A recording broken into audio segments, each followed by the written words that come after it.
Welcome to Be Well with Dr. Michelle Greenwell, and I'm very excited to have Christine Ruch with me today for a deep conversation about the nervous system and regulation. And as we go into that, we're going to be looking at the scientific and soulful pathways that support healing and wellness. Welcome, first of all, Christine. I'm so glad you're here. Thank you for the invitation. I'm glad to be here. As a holistic transformation guide, she supports women on their journey to find the way to bring regulation into the body and to be able to understand what's going on inside and to be able to realize those cues that are coming to them and to recognize the cues as they start to come up. Her journey began with multiple sclerosis, but the journey extends beyond that. And we're looking at the way that the body's innate wisdom and healing potential can be ignited. Christine works with the science and soul, drawing from whole body nutrition, nervous system restoration, spiritual practice, plant medicine, deep self-inquiry, and the use of Eastern and Western healing modalities. But what makes her work so powerful is she shows you the way to be living and living with vitality. She's had over 20 years since she healed from her MS, and she did that in a natural way. And along that way, there were unexpected happenings, as all of us have with our journeys. And this began the way she looked at and responded to the way the body was sending its signals and helping people to realize what was going on. So as we dive in today, as I do with all my podcasts, I want you, the listener, to have a healing session while you listen. So to do that, you can have a glass of water beside you, which we can infuse with the energy of what we're going to talk about next. Or you may have a cup of tea there and some herbs that you've selected. And Christine, what have you got in your mug today? It's very, very early here in Colorado. It's like, let's see what time it's 6 o'clock in the morning. I have coffee and I have coconut milk and honey in it. Beautiful. And so Mm. your addition of those two pieces, why do you add those extra bits? Well, I don't really do a lot of dairy, and I do love like a creamy morning cup of coffee. And so I love coconut milk, and it's also really health supportive. Medium chain fatty acids, all kinds of good stuff for you in coconut milk. And then honey, because I don't have any refined sugar in my diet. So I just like a warm, sweet, creamy kind of greeting to my day. So yeah, I primarily use honey as my primary sweetener. Honey, Beautiful. coconut sugar, dates, things like that. But generally speaking, I'm a honey girl. And I love what you just have shared for people to realize that as they reach for that really easy spoonful of sugar, it doesn't have to be that. And No. also the choice of dairy can be, there's so many options now. So Yeah, it so really many does options. change what we can do. Yeah. So thank you for Hmm. sharing that. Yeah. And today from the Cape Breton Tea Company, I have To Be Honest. And the two herbs that I chose really lend itself to heart-centered living and the way that we're looking at things. So I wanted to bring that forward. And this tea is part of the Tea with Intention series. And there is an intention on the front, but I actually turned the package over and looked at some of the other intentions because this particular series has extra intentions. And as Christine starts to talk about how we live our life and the intention we bring to things, we're going to start that off with this phrase. So I'm just going to read off the package. Coming back to my center creates a sense of honesty and integrity that brings everything into focus. So that's what we want you to hold on to while you're listening today. And then I just wanted to highlight two herbs and how these herbs work together. So I've got lemon balm and orange blossom. These are plants that are known to calm the nervous system. They soften the heart and restore clarity and inner truth. Now that's how they're working together in a conversation with the rest of the herbs in the package. But lemon balm is known as the happiest plant on earth. And this is one about love and compassion, emotional healing. It helps with sadness and helps also to clear negativity. So I thought this is a perfect way to bring that into Love the that. conversation. And the I other one love was that. the orange blossom. And orange blossom is about new beginnings. So as you're listening to this conversation today and you have some new ideas about what you can do in your own life and how you want to go forward, orange blossom is going to help open that idea up for you. This is about brightening the heart, having clarity, and the opportunity for transformation. All right, so with that, I say slàinte, which is what we say here in Cape Breton, and welcome Christine to the conversation. Thank you. All right, and you'll notice as I go through the podcast, for those people who are watching the video version, you're going to see me sip as we go through different parts of the conversation. If there's a place where we can have some inner resonance with that, I'm going to sip on the tea. So you'll see me sipping kind of as we go through, but that's a way for us to bring that healing potential to the conversation. So, all right, so let's get started, Christine. And I know everybody's going to want to know your journey. So how do all of us get into these places where we're helping other people with their health and wellness? We all come from a place where we were broken and had to figure out how to mend. Can you start that conversation and lead us into how you ended up at the nervous system restoration idea? Thank you for asking that. Good morning. Yeah, it's been quite a journey, just like for all of us. And our health journey is indeed a journey. Yeah, I was diagnosed with MS like 20 years ago.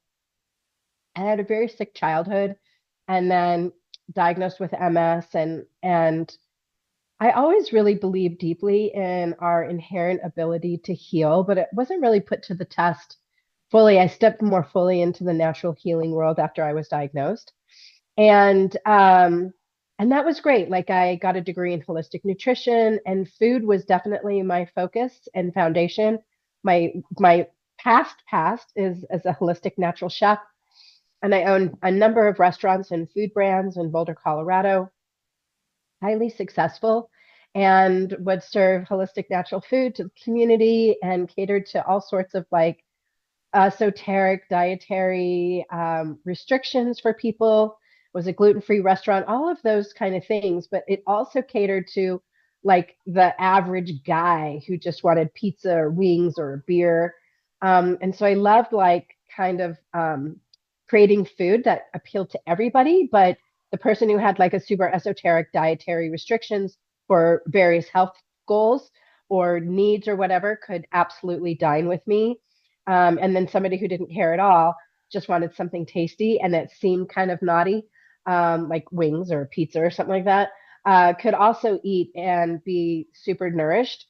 Um, and yeah, I was like living the life. And then I wasn't anymore. And I didn't know that I wasn't, I didn't.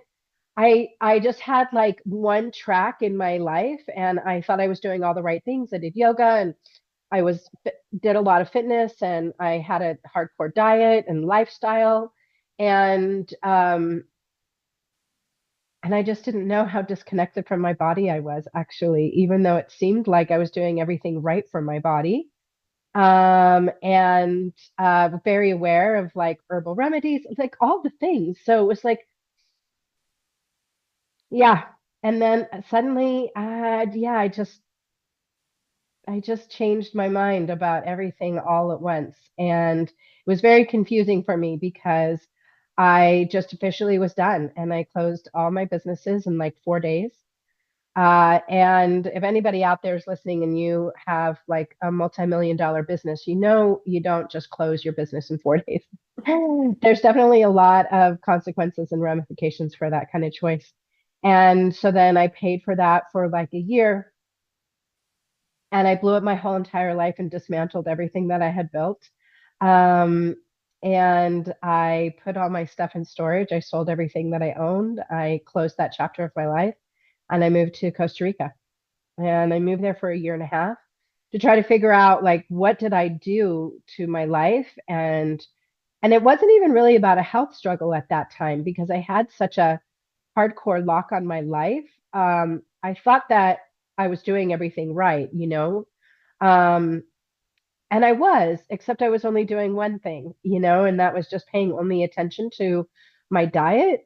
And I didn't have any connection to this other side of myself until then I started working with these two healers, and they totally changed my entire life and turned everything that I thought I knew about wellness inside out. And and then I just went on this deep, deep journey to my own wholeness and my own healing in the most profound way, and recognized during my journey that, I'd always had a long past of helping other people in their health journey. And a lot of people would come to me and things like that. And I had a private practice. It's like a whole another lifetime ago. But I'd always had a long path of helping people restore their health. And when I learned about all of this, it suddenly became really clear to me how vitally important it was for all of us to really pay attention to how our nervous system actually dictates whether or not we're healthy in so many different ways, and how when we create a different relationship with our nervous system, it's almost like a portal. It's like a portal into a whole another way of living and being that brings you more vitality, and it brings you greater strength and resilience, and it brings you to your truth. And it's just an incredibly magical experience that's absolutely life changing in all ways. And so that's what I do now, is help other people become more aligned with themselves through the nervous system. That's beautiful. And I love how you said it's a portal, because Mm. for people to realize it's like that, choosing that other door. And some of us are sitting near the door. We're almost Yes. at the door. And exactly, we have our habits or rituals, we have our choices that we make, we also have our discretions that we choose, and that's all part of living. But it is that last piece of whether or not you go through the portal. So I commend you Well, on the transformation process you took. thank you. Yeah. Well, I love that you said two things, sitting before the portal, right? This is what a lot of us do, is sit and we get to a certain point, and then out of fear and uncertainty and all sorts of reasons that are very human and very normal, we kind of stop there. And we're frustrated as to why we can't gain traction in our healing path. And we keep trying all these other things, but we just won't go through that one portal. And I think it's because of fear and uncertainty, which is totally normal. And I also love that you use the word transformation, because this is why I use the word transformation, what I do, and the word guide as opposed to coach, because a transformation is truly from within, and it's a true journey, all that takes its own path. And it's not some sort of mental structured coaching experience. It's something that absolutely just blossoms within you. And a lot of people are on the verge of that, and they just have to trust that it is a journey into itself. And I guide people and hold space for them through that experience, because it is a life-changing experience to go through a transformation, and then to just be held with love and um, curiosity and gentleness to teach you how to have a relationship with your body and your nervous system, and allow all of the magical healing that comes from that to arise. I'm thinking about, as people are listening, if they've been going along with the same aches and pains, and as we're talking about the magic, the transformation, whole, held in love, they might not have experienced that. And that may be part of that journey of, yes, to trust, but also to be able to experience that. And Yeah. just kind of chuckling back to lemon balm and orange blossom. I don't usually refer back to them in the podcast, but just thinking about how they hold that space, and the ways that you make choices with some of the things in your life that sustain you in that way to walk through that portal. Yeah. Yeah, yeah. So you did comment then about the facilitation that you offer for people, Mhm. and that you are on that journey with them rather than trying to fix them. So Mhm. can you expand that just a little bit more about things they might be able to be awakened to by spending time with you in that capacity instead of the coaching capacity? Yeah, I love what you just said, though, too, is like, I don't have an agenda for you. My only agenda is your agenda, supporting you in your path, because I believe deeply, like, we all heal ourselves. And it's a matter of each person that I work with coming home to their own healing truth and the wisdom of their body and the wisdom of their intuition, and that's their guide. I'm holding space for them to discover that within themselves. And the power in that, and the self empowerment, and the self agency, and the sovereignty that comes from creating that relationship with the deepest part of yourself and trusting that as your guide, is the biggest privilege of all. So you're not, I'm only holding space for you to come home to yourself. And a lot of times it is a little bit rocky, and it is a little bit uncertain because you're like learning a new language. And a lot of times in the world today, we don't often create opportunities for people to really trust their intuition, trust their bodies, believe that the wisdom of their bodies is telling them something deeply important, and to trust and learn a whole new language. And so I think that that's just really important. I don't want to change you. I only want to hold space for you to change yourself. And not even change, but just really, it's really more of a transformation than it is a change. Because like I would say the difference is like you can change your mind. You can change your hair color, you can change your clothes, you can change your diet. Like change isn't permanent, but transformation is. And so if you want to fully transform and never go back to what you were before and be only in your wholeness and your truth, and live with the greatest vitality you've ever, like that's our birthright. And just through that process, your body heals all on its own because it's in alignment.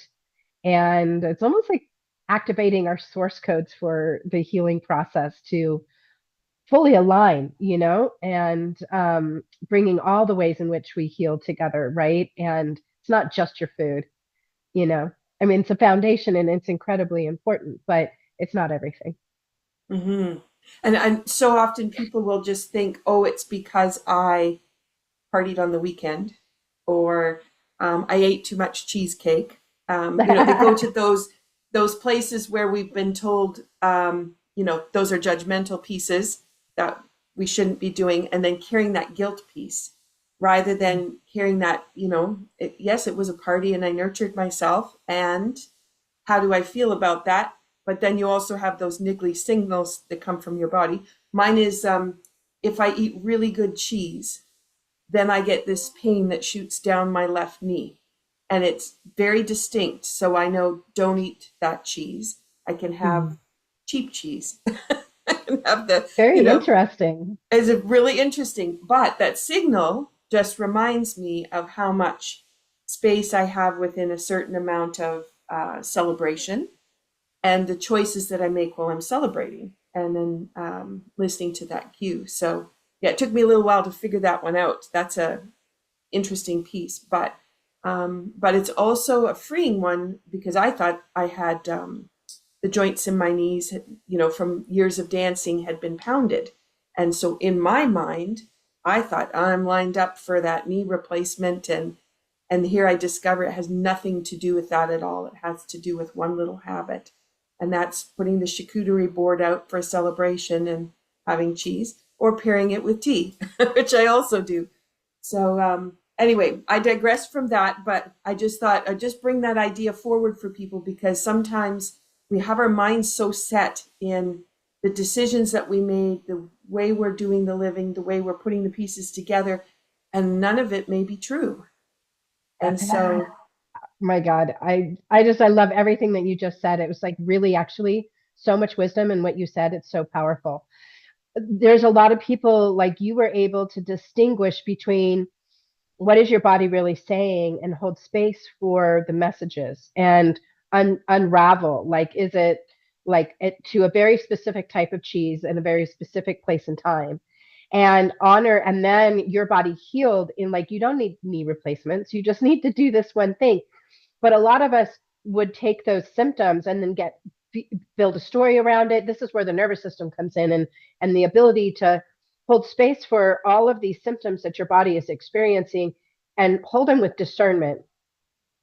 And not like a lot of times, I love what you also said something about the language, right? Like holding space for yourself and not like bad talking yourself and like, oh, I did this wrong, or I can't resist the cheese, or whatever like bad language that we have, and then bad decisions we make from and stories that we create that are not based in reality whatsoever. And a lot of that is so powerful and so important. And the wisdom from what you just said is like really deep and really profound. And, but it's not a natural thing for everybody to know how to do that. And that's really an important way to begin, is learning how to have the space within your energetic system or within your emotional landscape Mhm. to discern this without and hold space for what it is that your body is trying to say, as opposed to creating this language in these stories and then decisions from those stories. And none of that is true, you know? Mhm. Mhm. Yeah. And that question too, what I enjoy asking myself is it true? And very Is it often true? a lot of what I'm doing, it's not true. A lot of science, it's not true.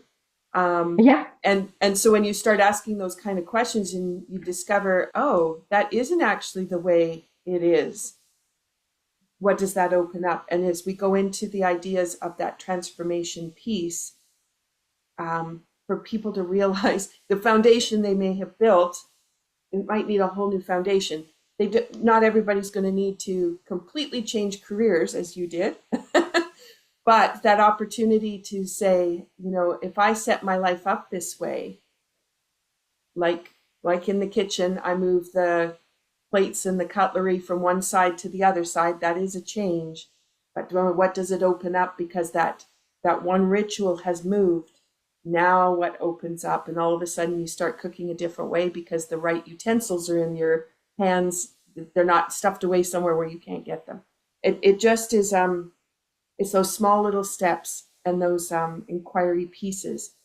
So I wanted to take us to the process that you've talked a little bit about, which is the nervous system restoration, so that we can dive into this living process that you're able to access for people and help them go beyond those changes to the transformation and the magic. So will you Mhm. please share some of your wisdom from there? Thank you.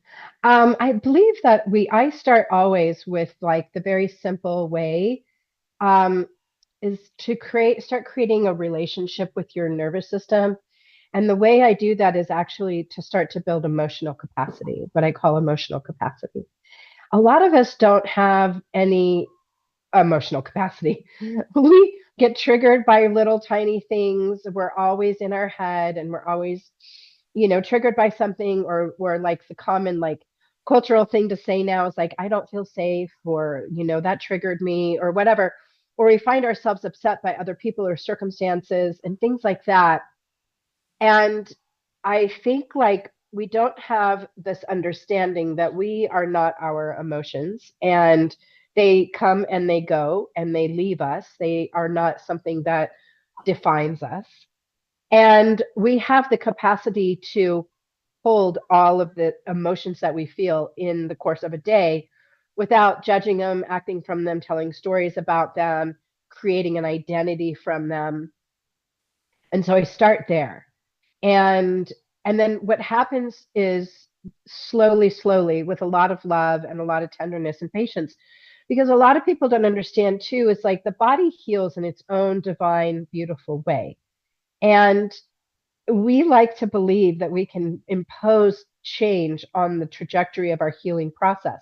And in some ways, sure, we can. We can, change biomarkers, and we can go, in some ways we can, but lasting change takes its own time. And I liken it to like the pace of nature, and kind of how we can't force the coming of spring or the blooming of a flower, or we can't rush the gestation process. Um, in the same way, your nervous system will unfold like a flower when it feels safe, it feels seen, and safe and seen by me in the container I hold to teach you this, but also safe and seen by yourself. Mhm. And so you're creating a new relationship with yourself and a new relationship with your nervous system by recognizing that you create your own safety within, And so we start there. We start really slow and really small and learning to hold your emotions when they arise without and sometimes that can be really uncomfortable because people want to act immediately when they feel uncomfortable. They feel sad or they feel anxious or they feel afraid or they feel angry. Then they want to act from that, and they're not used to just like holding that emotional state without telling any story.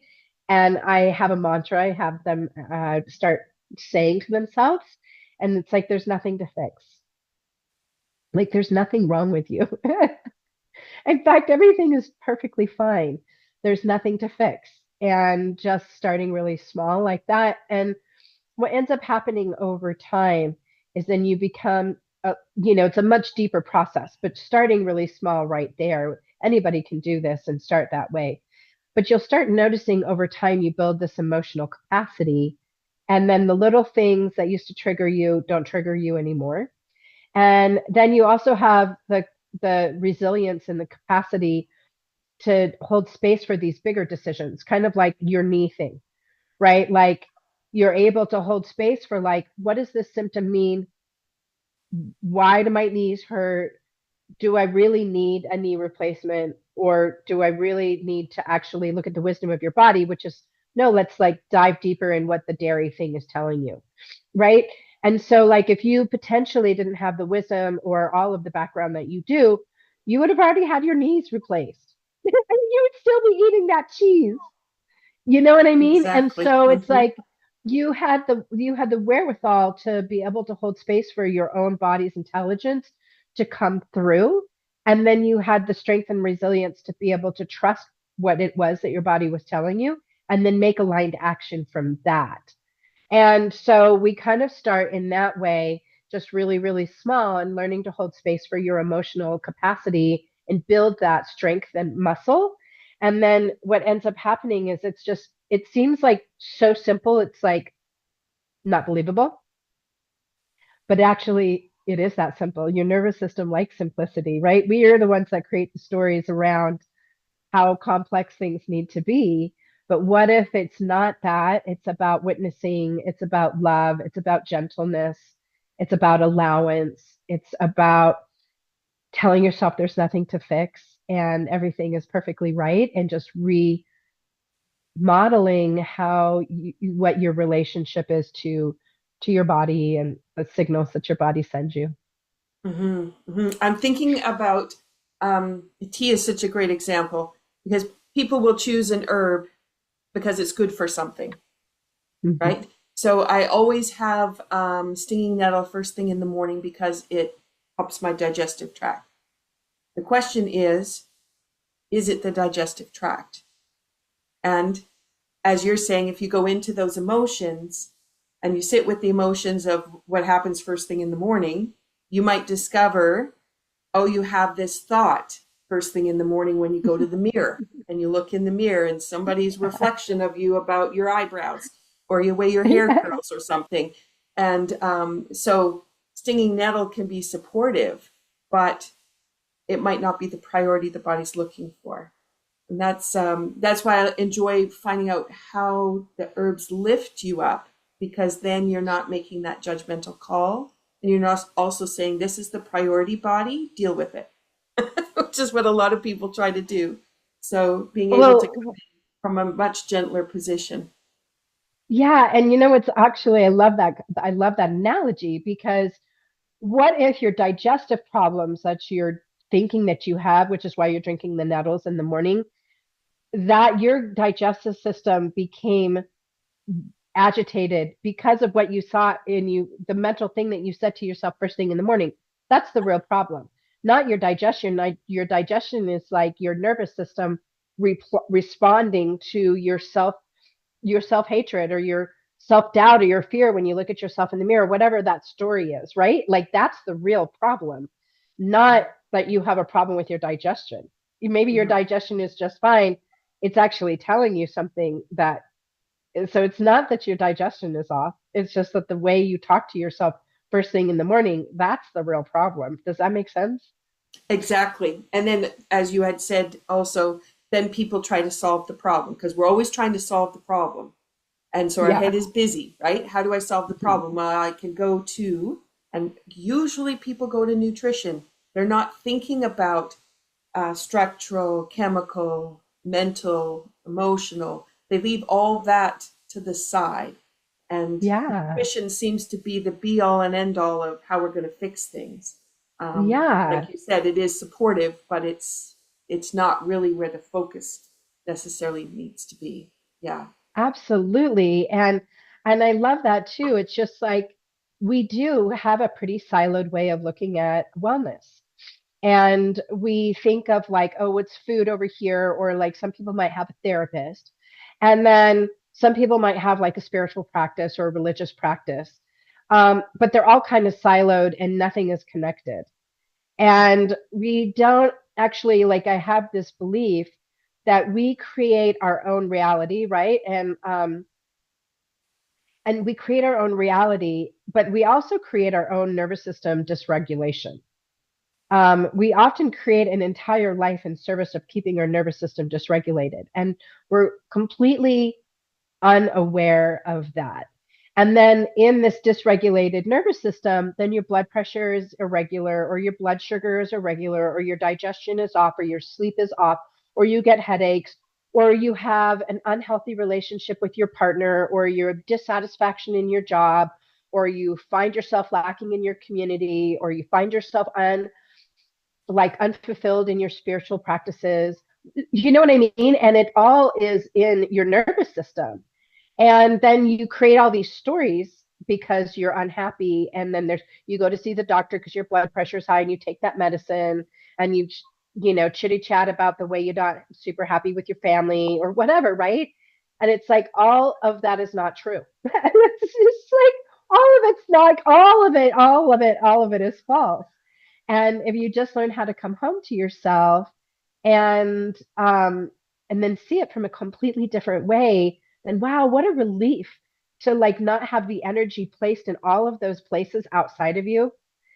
And then your blood pressure normalizes and your sleep gets better and your relationships have more harmony.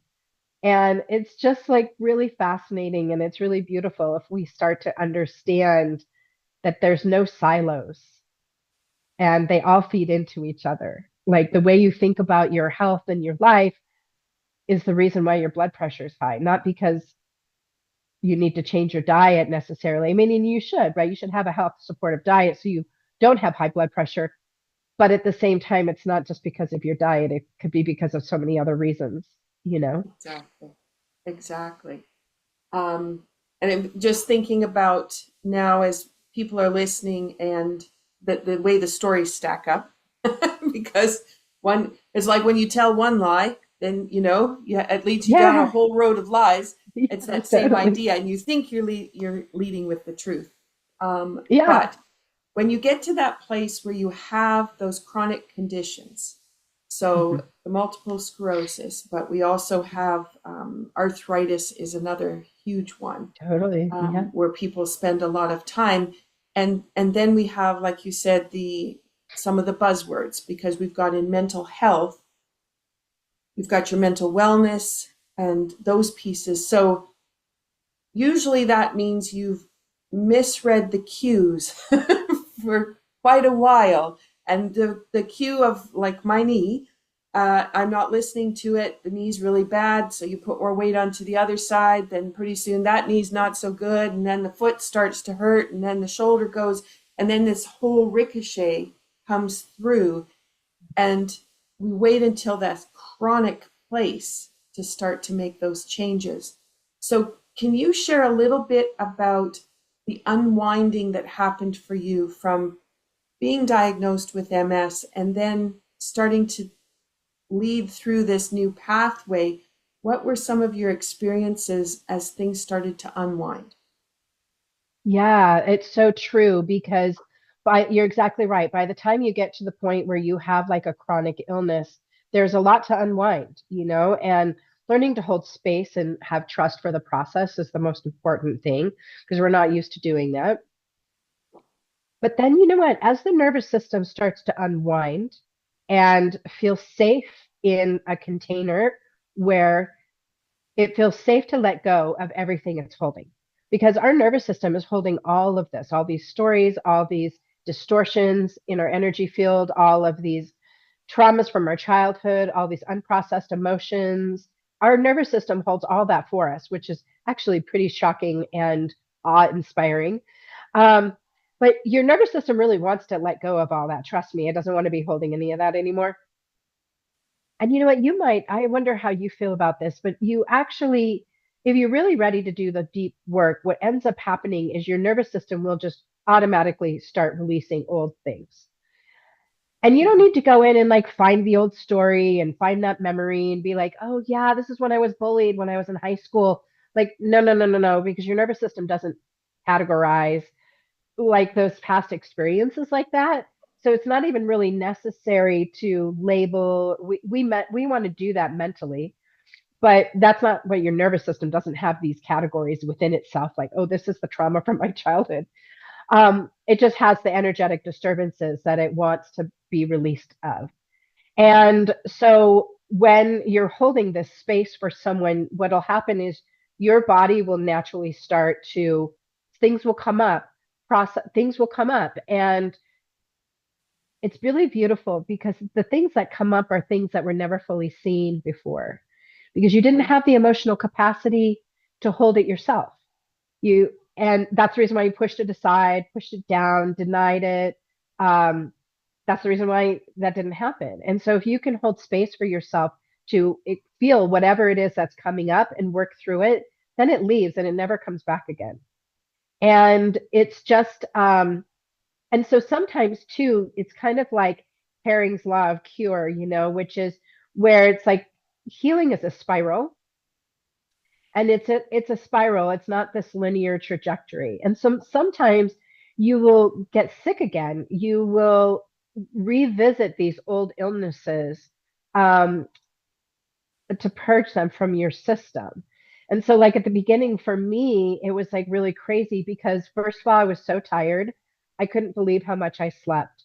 But it's like really interesting because I had a whole lifetime of never resting and never allowing myself to sleep, never resting, really bad insomnia.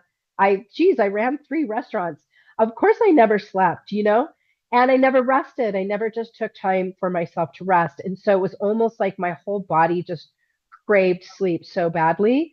And I had to hold space for myself for that. I was like so afraid, like, what's wrong with me? I've never been this tired before. What's going on? And it was like, no, no, no, no. Trust it's fine. And then I went through another phase where I had all this asthma. Well, when I was a young child, I had so much asthma. I was on inhalers and albuterol and everything. And I haven't been on asthma, I haven't had asthma in many, many, many years. So I was shocked. I was like, oh my God, is it the dust? I was in Costa Rica at the time. I was like, is it the dust? Like, what is it mold? Like, what's going on? Like, and then it was like, no, no, no, no, no, no.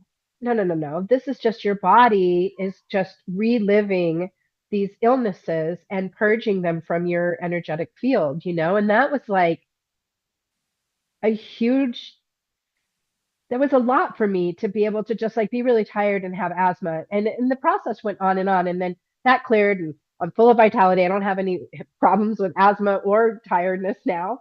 But it's just like I had to learn to hold space for my body to express what it needed to express and trust the wisdom of what was coming through and without judging it.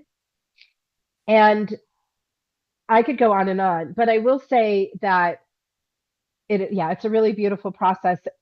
Through time, you begin to actually fall in love with yourself a little bit because you realize like so much deep respect for what your body did to keep you safe Mhm. and what your body does for you. And it's like so awe-inspiring and so beautiful that you just are just like taken away by the whole thing and it creates a whole new relationship with yourself, and what you're capable of and what your body is has done for you in service of keeping you on your 2 feet and going through life. It's just I could go on and on, but I don't want to do that. I think I said enough. Well, and it's like that when you stand in front of the mirror, you have a choice, right? You can critique which you may have done for, in my case, 60 years, critiquing in front of the mirror because that's what you were kind of taught. Comb your hair, make sure there's nothing in your teeth. And then you start looking at, wrinkles and swollen eyes and all those pieces. But there's that other side when you look in the mirror and you go, wow, look at the life I've led, look at the things I've done. And this face is the face of somebody who enjoys living this life. That's a Yeah. completely different conversation to the mirror. And Yeah. and you're right, we have an innate healing potential. So the opportunity to embrace it and then think how brilliant my body was to bring asthma to the forefront, to show you that you needed to breathe a different way. You needed to be able to release these things and let them go so that system could function better. And I Yeah. was the same as you. I have a history very similar to yours with all of the asthma and colds and pneumonia and bronchitis and all those Yeah. pieces. And to say to people now, like that's just so in my past. I'm thrilled that I'm in the place where I don't have that anymore. But also to look at what was in place for us to get through our childhoods. Yeah. And I didn't have a troublesome childhood. So I still had all those ailments while I had a really great family. We lived in a beautiful house. I had a wonderful place to play. I just couldn't roll in the grass or dig in the dirt or play with the flowers. Yeah, right. But I do that now. And I do that now. And then I have the opportunity to embrace, this is what I can choose to do now. And I can choose to do it with so much love and opportunity. So as people are listening, that might not be what you're saying about yourself at the moment, because there may be those aches and complaints that are sitting there that are controlling the conversation for you. But now you can think about how true are my stories? And if I changed my story, what would that mean? And what could I discover by changing that story? And where could we go? Um, all right. Is there anything you want to bring to that last piece of the conversation? Well, that's like a lot of Byron Katie's work, right? And that's, she's this beautiful spiritual leader, and she has the work, and the work is asking yourself these fundamental questions. And I love it so much. And that's been a foundation of a lot of the things that I have all the time that I ask myself, is that true? And then the second question, like you said, is like, who would I be without that thought? Like, who would you be without the thoughts that you carry, like as you these unconscious thoughts that are always rolling through your mind as you're critiquing yourself, you're critiquing your body, or you're critiquing your life, or your dissatisfaction, and various all the questions you have. And everybody's a little bit different, but we all have them. And like, are they true? And who would you be without that thought? How liberating would it be if you didn't have to think like that? And are you willing and ready to release all of that in an effort to live a fuller, richer life? In one, I believe that is our sovereign right. Like, we are not born here on accident. We're here to live our fullest, richest, most divine self. And like, are you ready to walk that path and go find that who you are on the other side of that? Mm-hmm. And I trust me, no one's going to say like, oh, I wish I never did that. Nope. Right? Nope. You walk through You're that better the than you've door of ever been fear. in your whole life. Yep, yep. Yeah. Yeah, it's such an incredible journey, and my daughter came out of having cancer, and when we finished that process, and we were on a healing journey, and uh, she wanted to swim with the dolphins, and when we got to the boat, she couldn't get off the boat to get in the water, and the fear was so great. And so it took 2 days before they finally convinced her to get off the boat and to hold their hands at the people that were facilitating and to be able to get into the water. And so we talked about after that experience, face the fear and walk right through it. And so there have been different times when we've kind of joked about it, but it's like, we're at that door. So now can we walk walk through, face the fear, and see what's on the other side. And yeah, most of the time, we're never going to say, I shouldn't have done this. You might have learned a lesson and it came out differently than you thought, but that's okay too, because it unfolded in a way that you needed it to unfold, to be able to make your Yeah, discovery. I think that I think that you bring up something really wise and powerful insofar as like fear, and that kind of goes back to where we started our conversation, where we get to a certain point and then we stop. And I believe that in a lot of ways, this is where our culture and our society has done us a disservice in everything being like a convenience, and everything has to be so easy and convenient that we've kind of lost touch with this idea of like grit and like the strength and resilience that arises by doing difficult things, and not just strength and resilience but trust in yourself. And what happens when you start to trust yourself, like in the deepest way? Do we trust ourselves anymore? Like it's like a real path, and sometimes you have to go through the hard things and the scary things to find the gold on the other side. And that's like, what if fear is is a portal, just like your nervous system is a portal? And like courage is like the ability to like walk through fear and transform fear and transcend fear. And I think like we don't share enough. Like we try to keep our children safe from everything, and we have a very coddled society and culture, and a lot of people feel like, oh, I'm not safe and I'm afraid, and we cater to that. And I think it's to our detriment, actually. It's like there's a fine line. Obviously, you know, modern conveniences are certainly helpful. But I think when we get to this point where we believe that nothing in our life has to be hard, and when it's hard and induces fear, we should avoid it. I think that we're doing ourselves a big disservice. And there's something very liberating and powerful that comes from facing fears and walking through them. Mm-hmm. Mm-hmm. And I was just thinking about the nervous system regulation, in that when everything has a chance to be in balance and flow, those emotions, that fear factor, might not be at the 20 out of 10, might only be at the 7 out of 10, A because hundred everything percent. is regulated and people don't Yeah. realize that either. Yeah. Yes, you're exactly right. And like, so yeah, you're looking at something that you find so scary right now, you can't even possibly, but then, if you go through this process and then you were able to go back to that same thing again, it wouldn't even register, or would register, like you said, far differently than it did at the beginning. And this is part of that emotional capacity, is like you build the strength in yourself and you trust yourself. And I just think it's so important. This world is a crazy place right now, and there's a lot of systems that are breaking down, and there's a lot of people questioning like what's happening. And it's like important, I believe, like at a meta level, that we start to learn how to trust ourselves, have build emotional capacity, come home to our true selves, and start to cultivate a different relationship with who we authentically are as humans. And all healing is self-healing. And I believe that like we can't heal the universe and everything that's happening in the world today. It all starts with healing ourselves first.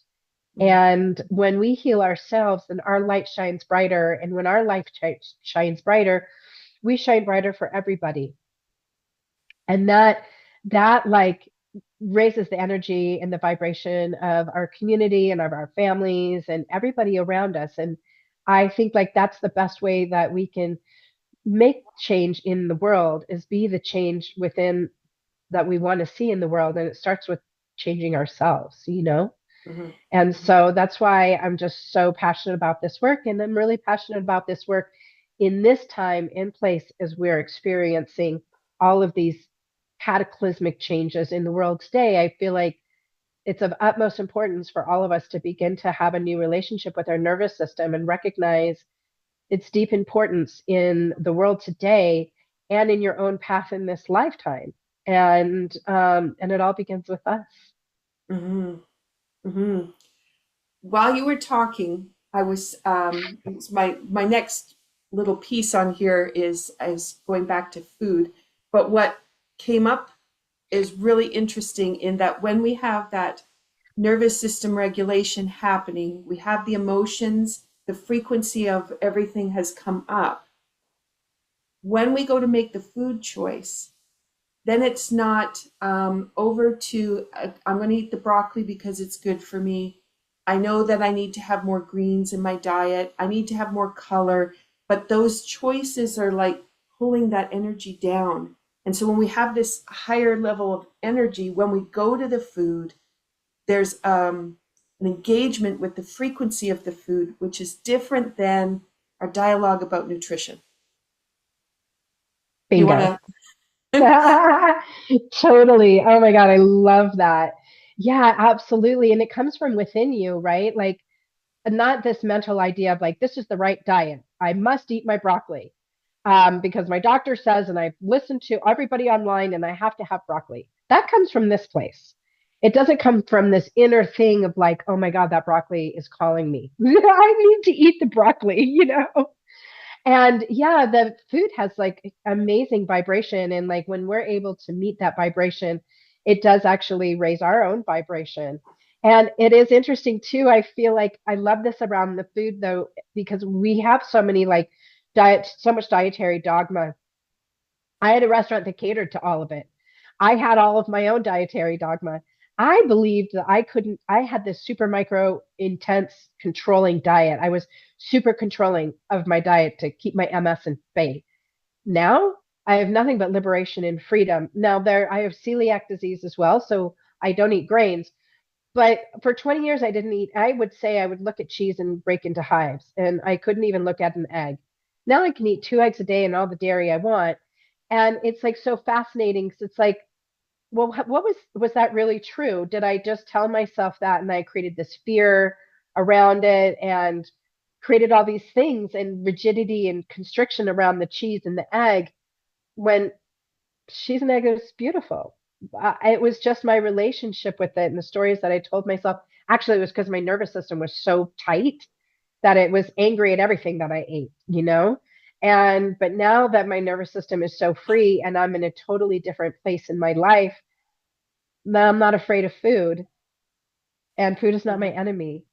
Mm-hmm. And then I can fully receive the nourishment of all of the food that I choose, and it wants to nourish me, you Yeah. know? And it's a beautiful relationship where the food sees me, I see the food, and it's just like this beautiful thing that comes from within. And it's not like this dietary dogma that's like external or like mental. I don't know. I don't know if I fully answered your question, Oh, but your yeah. relationship with your food totally changes as well. And it's really beautiful because food is an energetic vibration and it does want to nourish you. It's like from the start to the finish, it wants to nourish you. When it's in the Mm-hmm. ground, when it's growing, when you're preparing it, when it's ingested, all the Mm-hmm. way through, it wants to nourish you. Mm-hmm. And that leads me to two thoughts. One is, when you have an allergy to something like it was one of my clients was apples, Hmm. and you go, how can you have an allergy to an apple? That doesn't Yeah, make any sense, right? doesn't And I can say that from all the allergies that I also went through.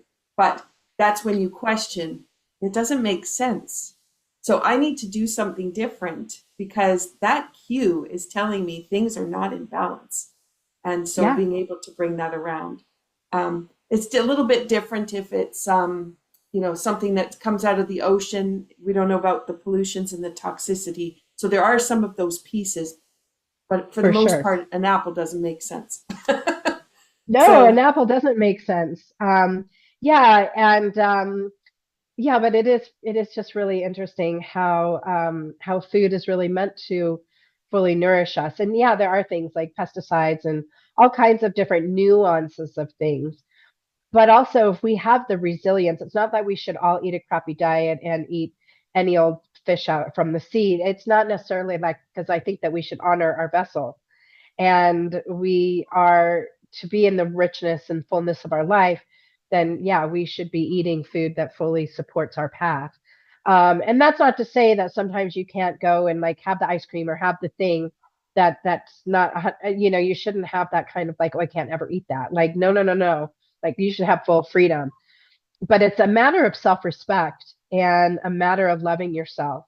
And, like I love the idea of like, around these diets, I feel like it's important to create a different relationship with why we do these things. And like, especially as it relates to a health condition and looking at what your diet, if your diet supports your health.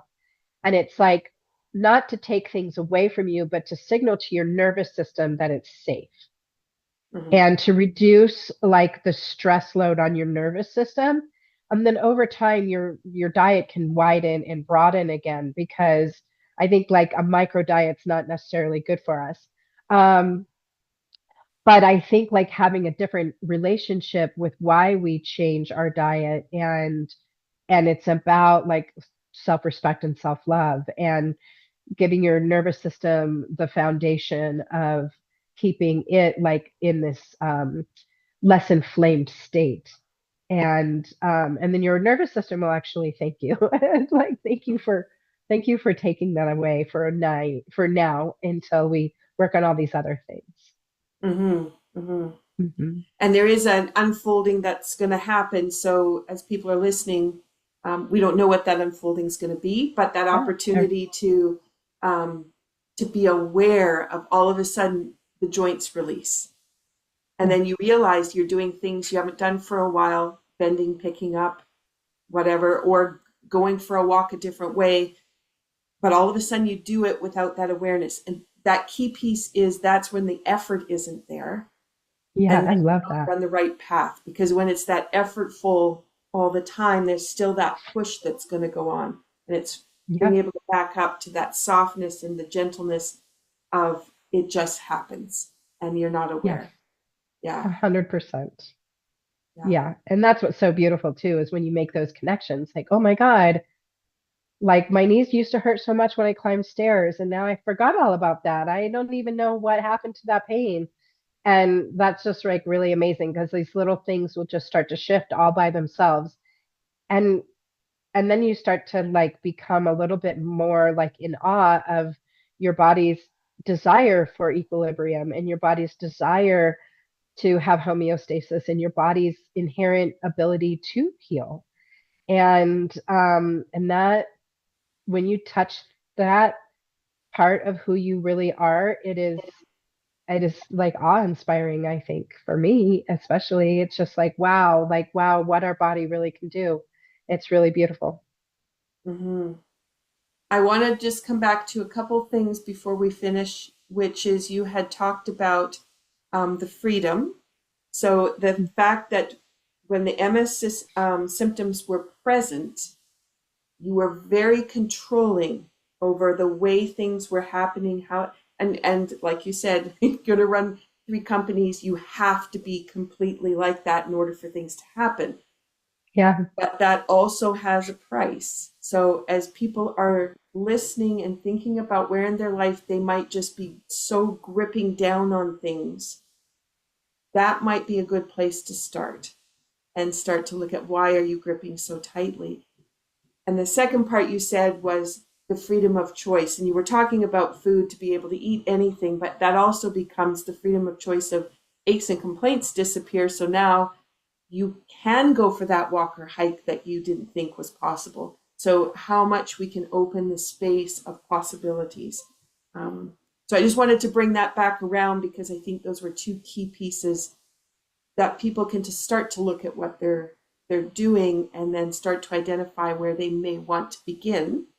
And to begin, can you share a little bit about how they can work with you and the program that you have, so that they'll know where to turn to find the right answers? Sure. And I love what you said about freedom. I love that. I had such a hypervigilant life before, and I wasn't even actually aware I wasn't totally free. I had built this identity around my hypervigilance and believing that it kept me safe, right? And if I even stepped one foot out of that safety zone, then I would have consequences that, I wouldn't be able to run my business. I had MS. And so, um, yeah, the liberation and like to just sit in them for a moment and imagine yourself without any of that baggage that you carry around, um, ways you're not free, everything that you just said. I can't even say it any better than that. But yeah, as it relates to working with me, it's a 9 month process. I mean, I do work in shorter, like 3, 6, or 9 months. Sometimes people like to just like dip their toe in the water and start with 3 months, and then they recognize the value in continuing the process. But my ideal scene is like a 9 month container. It's like the birthing of you, birthing your new self. And it's all about a gentle holding and a gentle container, of safety and love. And you don't realize how powerful it is to be held with safety and love, because it's hard to believe that you don't actually have it necessarily in all the ways that you think you do.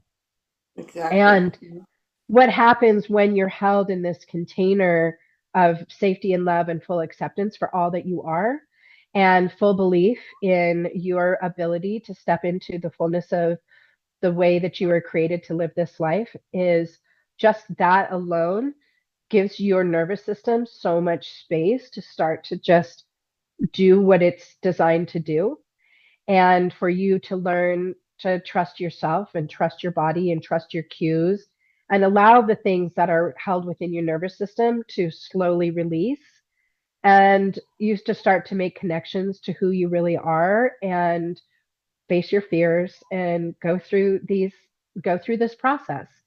And you're held with safety this whole entire time. And then yeah, it's a transformation that then unfolds, and you become free. Your health will completely shift. Your relationships with everything in life will shift, and freedom will find you in all of the ways that it's meant to find you. And I also love what you said too. It's very individual. Everybody's, and this is why I love it so much and such an honor, because everybody is so different and everybody is so unique, and their path is so wholly their own. And it's just a witnessing, and it's an honor to witness the process unfold. Mm-hmm. So you can find me on my website and read all about my work. I also have a Substack. I write about the process of restoring our nervous system and all the different ways that we heal. And you find my Substack, it's attached to my website, and you can read about my container. You can also schedule a call with me, and we can explore the path together. And yeah. Beautiful. Beautiful. So as we bring the conversation to a close, I've got the sun beaming in here today. I feel Yeah, really my bad sun is about rising. backing up because it's just getting brighter, and it's funny because there was these big dark clouds, so I wasn't really thinking the sunbeam was coming in, but I'll just move a little bit further back. But I just wanted to bring us back to the T reflection. So looking at, to be honest, the opportunity to look gently at who you are and what you're doing, and asking the questions, is this true? And is this where I need to be? And then being able to bring in a gentle clarification and allow the opportunity for you to focus in a new way. So as we do that, I just want to close with one more sip. And thank you so much, Christine, for all that you brought to this conversation. It's been lovely today. Thank you. Thank you for the opportunity. I really enjoyed our conversation. As you move forward with what you're doing in your day and with your life, think about the ways that you can be honest and open and courageous to just ask some of the questions and be curious. So with that, I invite you to think about your body's wisdom and then make the choices that help you to be well. Take care, everyone, and thanks for being here.